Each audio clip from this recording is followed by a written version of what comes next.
តាអ្នកដឹងទេមានសត្វមួយរស់នៅក្រោមសមុទ្រដែលមិនចេះស្លាប់ហើយអាចផ្លាស់ប្ដូររាងកាយបានរាប់លានដងតោះមកស្គាល់វាទាំងអស់គ្នា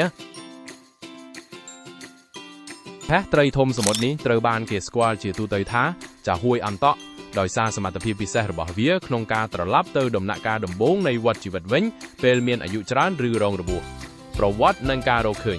ត្រូវបានគេរកឃើញដំបូងនៅសមុទ្រមេឌីតេរ៉ាណេក្នុងឆ្នាំ1883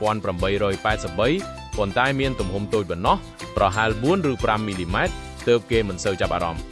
នៅស្វីសឆ្នាំ1990អ្នកវិទ្យាសាស្ត្រឈ្មោះ Christian Sommer បានរកឃើញសមត្ថភាពអស្ចារ្យរបស់វាពេលសង្កេតឃើញថាចាហួយមួយក្រុមមិនងាប់ទេតែបែរជាត្រឡប់ទៅជាប៉ូលីបវិញបានប៉ូលីបគឺដូចជាដំណាក់កាលកុមារភាពរបស់ចាហួយដែលនៅជាប់នឹងបាតសមុទ្រហើយសម្រាប់ចាហួយអន្តែតវាជាចំណុចចាប់ផ្ដើមថ្មីដែលកើតឡើងបន្ទាប់ពីវាចាស់របៀបរស់នៅរបស់ចាហួយវានៅក្នុងមហាសមុទ្រក្តៅនៅជម្រៅរាក់ជាពិសេសតំបន់ត្រូពិកនិងសីតុណ្ហភាពក្តៅវាស៊ីផ្លែនតុងប្លង់តុងពងត្រីនិងសត្វមីក្រូទោសតូចៗវដ្តជីវិតធម្មតាពងដង្កូវប៉ូលីបតង់នៅបាតសមុទ្រពន្លកចេញជាចាហួយពេញវ័យបន្តពូជនិងកើតឡើងវិញមូលហេតុដែលវា mucous membrane ចេះស្លាប់តាមបែបធម្មជាតិដំណើរការផ្លាស់ប្ដូររាងកាយពេលវ័យចាស់ឬរបួសកោសិការបស់វាអាចផ្លាស់ប្ដូរប្រភេទបានពោលគឺកោសិកាសាច់ដុំប្រែទៅជាកោសិកាប្រសាទឬកោសិកាភេទ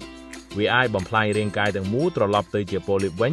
ដែលជាដំណាក់កាលដំបូងប៉ូលីបថ្មីនេះនឹងលូតលាស់ទៅជាចាហួយពេញវ័យមួយទៀតដែលមានសែនដូចគ្នាទាំងស្រុងវដ្តនេះអាចកើតឡើងវិញរាប់លានដងមិនអស់ចំណាំតាមទ្រឹស្ដីវាអាចរស់ជារៀងរហូតប៉ុន្តែក្នុងធម្មជាតិវាងាប់ដោយសារត្រីស៊ីជំងឺឬប្រែប្រួលបរិស្ថានដូច្នេះអមតៈមានន័យថាវា mucous membrane មិនស្លាប់ដោយសារវ័យចាស់ទេតែអាចស្លាប់ដោយសារមូលហេតុខាងក្រៅសរុបមកការសិក្សាពីអមតៈដ៏នេះគឺសត្វតែមួយគត់ដែលអាចបញ្ច្រាស់វដ្តជីវិតបានដើម្បីស្វែងយល់ពីភាពចាស់និងការបង្កើតកោសិកាឡើងវិញក្នុងមនុស្ស